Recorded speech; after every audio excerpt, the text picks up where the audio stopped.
My partner announced, "I gave away your semen without your knowledge. My close friend couldn't pay for a treatment center. Well done, you're a genetic parent now." I stayed composed and replied, "That's against the law." After that, I reached out to an attorney, pressed charges, and sent the friend a warning to stop. When family welfare authorities began looking into all parties, I, a 31-year-old man, was relaxing on the sofa last Tuesday evening when Madison, 29, returned home appearing unusually thrilled. We had been a couple for nearly 2 years, sharing a home for half a year. She handled human resources, I developed software. Typical relationship activities. She set down her bag and took a seat beside me with a wide grin. "I've got some updates. You recall how Felicity has been facing difficulties in starting a family but lacks the funds for those expensive procedures?" Felicity was her longtime pal from university. I'd encountered her perhaps 5 occasions. Unattached, employed as a front desk clerk at a dentist's practice, eager to become a parent but unwilling to delay for a relationship. Understandable, her choice. Sure?" I responded, unsure of the direction. "Well, I assisted her. Remember those specimens you provided at the specialist's office last year during that concern over an infection?" My stomach turned. "What regarding them?" She continued beaming, as if she'd achieved something wonderful. "I manage health invoicing, giving me entry to the laboratory database. I persuaded a staff member I trusted to release one of your preserved portions. I claimed it was for our own plans down the line. Then I passed it to Felicity. She performed a home procedure last month and it succeeded. She's expecting. Well done, you're set to be a genetic father." I gazed at her. My mind struggled to comprehend the words. "You? What?" "I enabled Felicity to conceive. Using your semen." She couldn't cover the $15,000 for a facility and anonymous donation, so I thought since we'll likely start a family eventually, why not aid her? "You've mentioned wanting to support others." The space felt unsteady.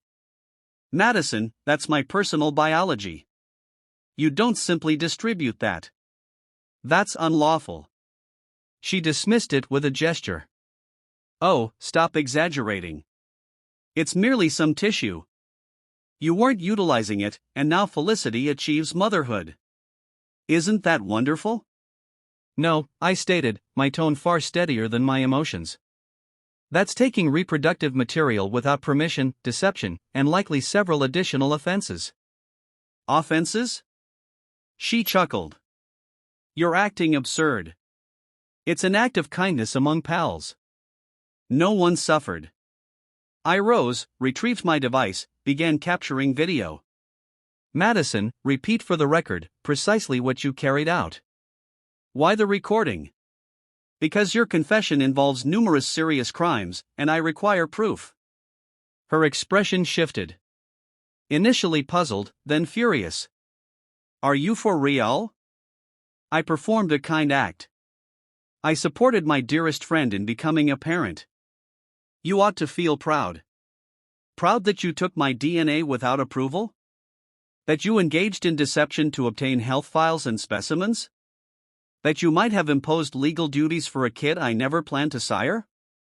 You're blowing this out of proportion." "No, I'm contacting a legal expert immediately."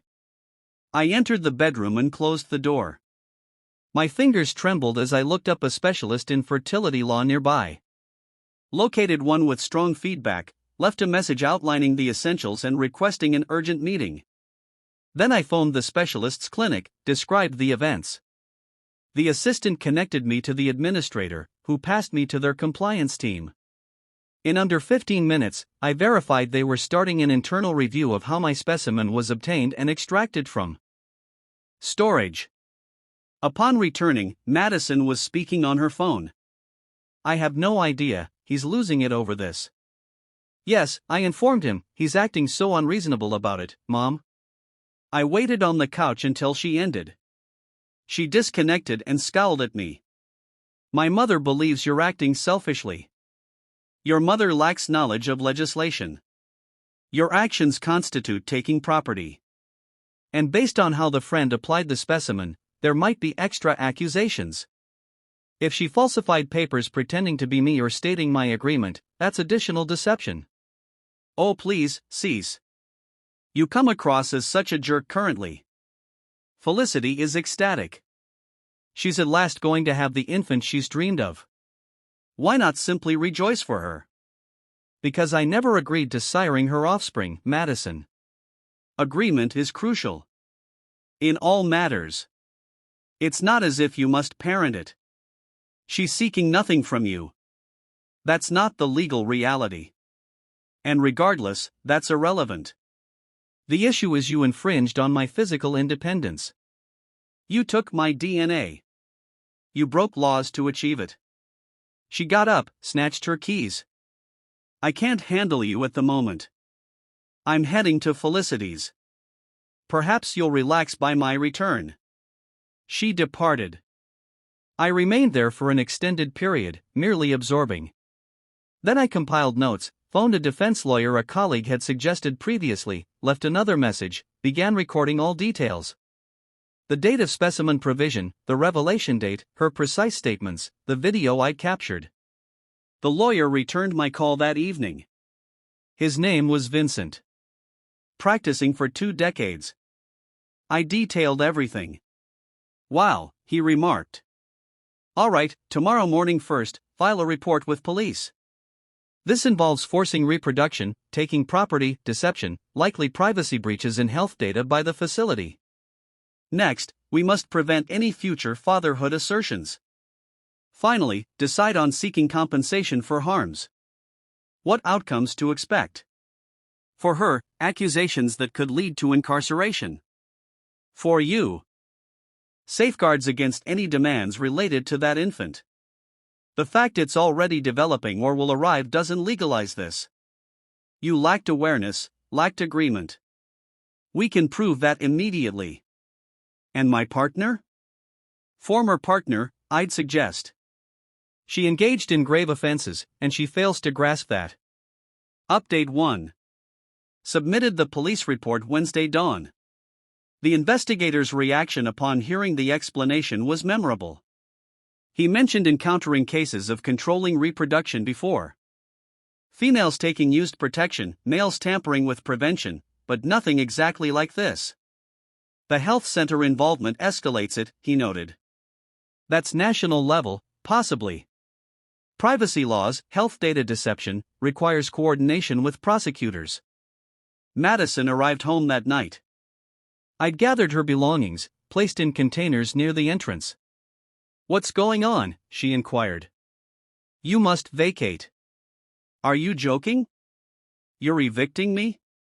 You broke several serious laws, Madison. Indeed, you're leaving. You must locate alternative housing.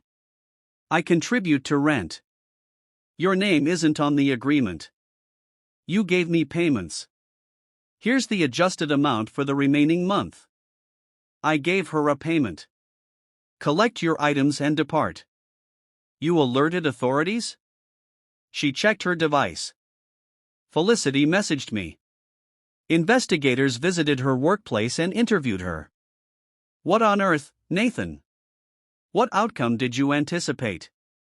You took health specimens and distributed them. That's an offense. It was assistance. It was taking. Her mother arrived 20 minutes later. Janet, around 55, employed as a legal assistant. One might assume she'd comprehend the ramifications. One would be mistaken. Nathan, this is outrageous, Janet declared, entering without invite. Madison aimed to aid someone. You'll destroy her future over this? She destroyed her own by breaking laws. She caused no harm. She took my DNA. She breached my fertility choices. She deceived to access health documents. Those are major offenses, Janet. No one views it that way. It's merely kindness between acquaintances. Authorities do. Prosecutors will. And frankly, your view is irrelevant. Madison began weeping. I can't fathom your proceeding with this. I believed you cared for me. I did, until you demonstrated disregard for agreement or fundamental rules. What of Felicity's infant? You'll harm her existence too? Felicity joined in the deception. She applied taken DNA. If she created false papers claiming my agreement, that's more deception. She chose her path. Janet gestured toward me. You're an unfeeling, cruel person. That infant is blameless. The infant is also not my duty. I never plan to sire it. When court addresses this, that will be confirmed. When court. Madison's tone rose sharply. You're taking us to trial? My lawyer is preparing a stop order for Felicity. She's barred from reaching me, from naming me on documents, from any fatherhood demands. If she ignores, yes, compensation lawsuit. The offense accusations are submitted. My device rang. Vincent, I picked up. Nathan, update from my prosecutor contact. They're treating this gravely. Sufficient basis for various accusations. They seek your interview tomorrow. Got it. Madison stared. Who was that? My legal rep. You truly engaged counsel? For this? For several serious offenses, yes. Janet pulled Madison's arm. Let's go, dear. We're departing. Let him stew in his arrogance. They carried out her containers. Before exiting, Madison looked back. Felicity's infant needs a parent. You'll regret deserting your own offspring. It's not my offspring. I never agreed to its creation. And that will be legally confirmed. They departed. I secured the door and sat. My fingers still quivered. The following days blurred. Provided my account to investigators. Supplied all records. The specialist's clinic verified improper specimen access, that Madison utilized her invoicing access to the lab interface, that she misled a worker it was for personal family use. The worker was dismissed. The center's compliance contacted me. They'd fully assist the probe and had updated security measures. Friday midday, Felicity phoned from hidden number. I allowed voicemail. Nathan, it's Felicity. Please. I'm regretful. I was unaware Madison lacked your approval. She assured me you'd consented to assist. She claimed you discussed and were okay donating. Please withdraw accusations. I'm 8 weeks along. I can't endanger this pregnancy. Please. I sent it to Vincent. Valuable, he said. She admits knowing the origin. Demonstrates awareness. Could aid proving purpose. What next? Prosecutors choose accusations, could range from taking to deception to forcing reproduction. Varies on their approach. The center aspect could involve federal.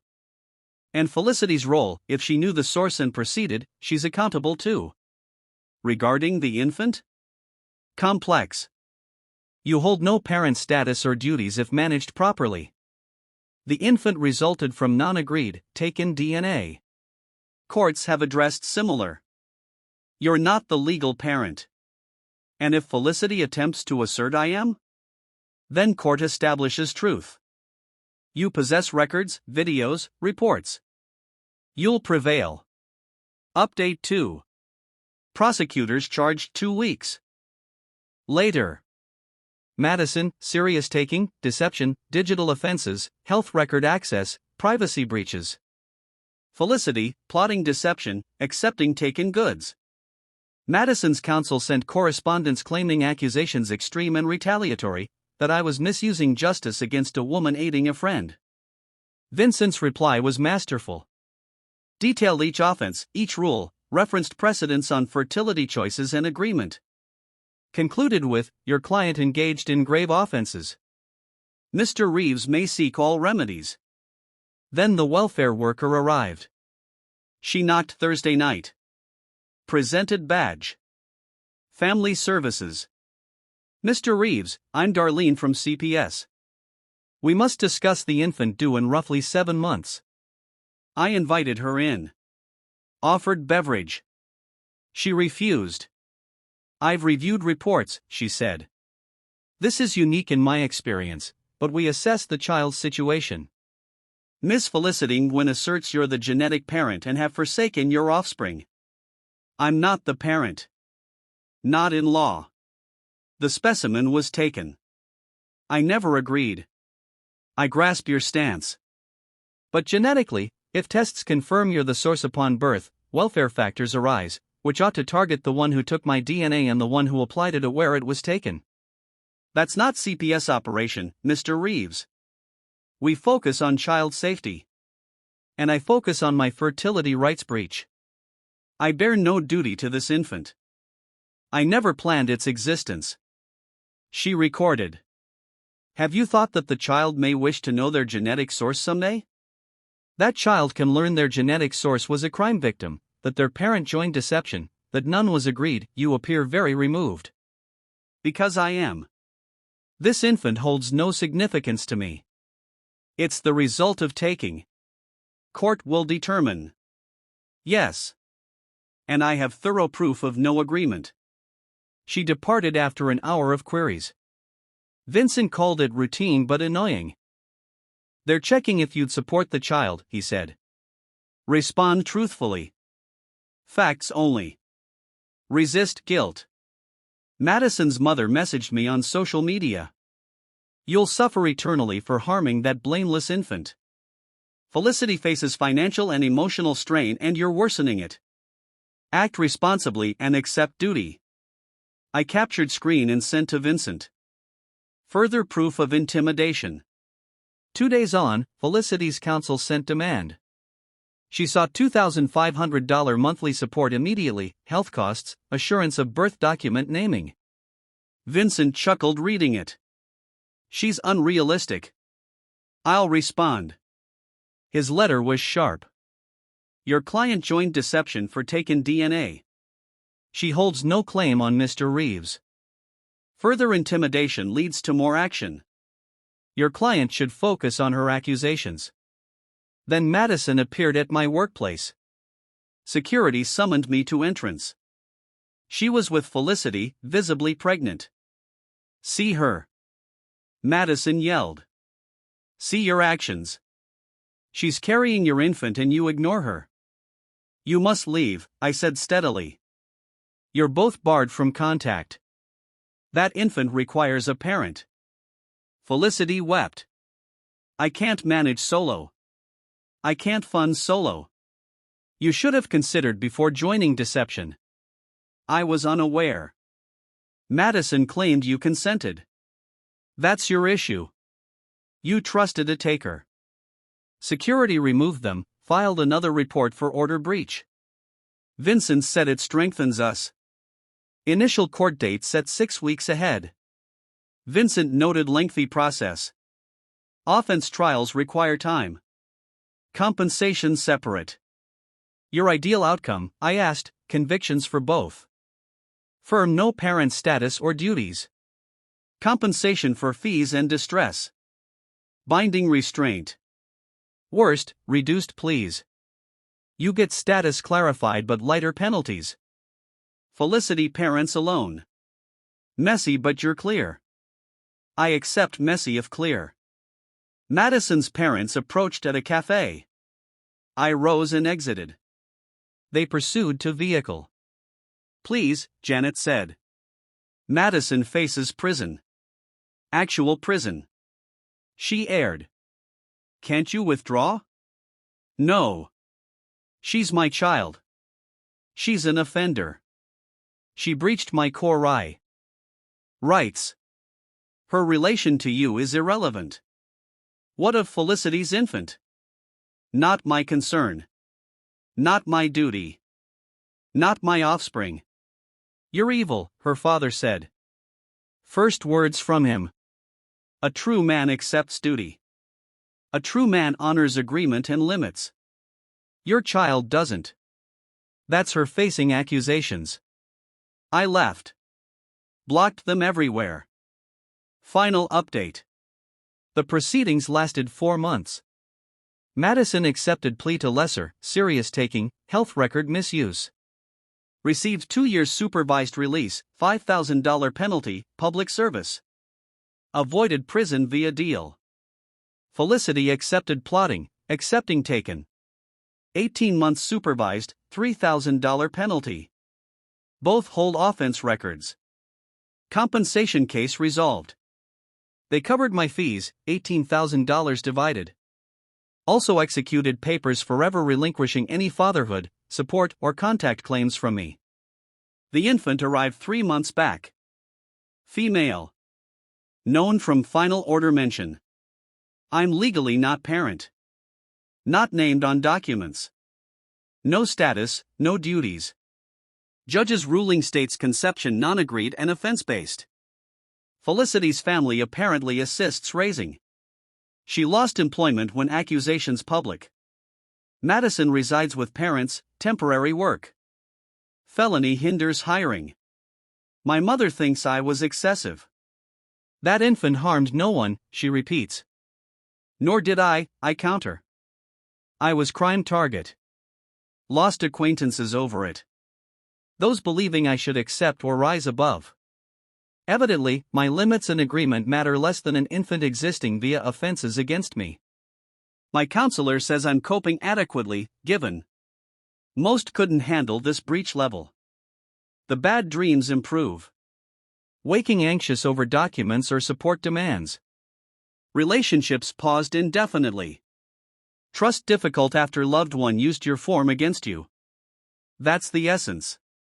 She utilized my form, my DNA, without permission. Breached me profoundly. Vincent says if Felicity contacts or claims, immediate court return. Agreements solid. She executed away involvement rights. Breach means fines and possible prison. Occasionally I ponder. The child. Not paternally, I don't. But she'll mature and discover conception origins. That her being began with parent joining offense. That genetic source rejected her as never agreed to her creation. That's unfortunate. But not my role to remedy. I didn't cause that. Madison and Felicity did. I sold my residence last month. Relocated across state. New position, new home, fresh start. Avoid chance encounters. Avoid Felicity later deciding involvement desired. My new counselor says reasonable. I'm permitted self-protection. I'm permitted boundary enforcement even if others disagree. The events still seem unreal at times. Like another's tale. But court papers, agreement, restraint prove real. All evidence too trusted committed offenses against me believing good deed. Madison mailed a note last week. Not direct, she knows limits. But to my lawyer, forwarded, says she now comprehends wrongness. She's in counseling. Hopes eventual forgiveness. I won't. Forgiveness suits errors. Her act was intentional, planned taking of my DNA for another's gain. She prioritized friends' desire over my core rights. Not error. Her character. Blad discovered before shared children. Before union. Before linking life to one ignoring agreement. Legal matters concluded. Emotional will linger. But I'm unbound. No support payments. No parenting disputes. No links to violators. That's the victory. Not joyful conclusion. Not resolution. Just liberty. And some days that's sufficient. The child. Not paternally, I don't. But she'll mature and discover conception origins. That her being began with parent joining offense. That genetic source rejected her as never agreed to her creation. That's unfortunate. But not my role to remedy. I didn't cause that. Madison and Felicity did. I sold my residence last month. Relocated across state. New position, new home, fresh start. Avoid chance encounters. Avoid Felicity later deciding involvement desired. My new counselor says reasonable. I'm permitted self-protection. I'm permitted boundary enforcement even if others disagree. The events still seem unreal at times. Like another's tale. But court papers, agreement, restraint prove real. All evidence too trusted committed offenses against me believing good deed. Madison mailed a note last week. Not direct, she knows limits. But to my lawyer, forwarded, says she now comprehends wrongness. She's in counseling. Hopes eventual forgiveness. I won't. Forgiveness suits errors. Her act was intentional, planned taking of my DNA for another's gain. She prioritized friends' desire over my core rights. Not error. Her character. Vlad discovered before shared children. Before union. Before linking life to one ignoring agreement. Legal matters concluded. Emotional will linger. But I'm unbound. No support payments. No parenting disputes. No links to violators. That's the victory. Not joyful conclusion. Not resolution. Just liberty. And some days that's sufficient.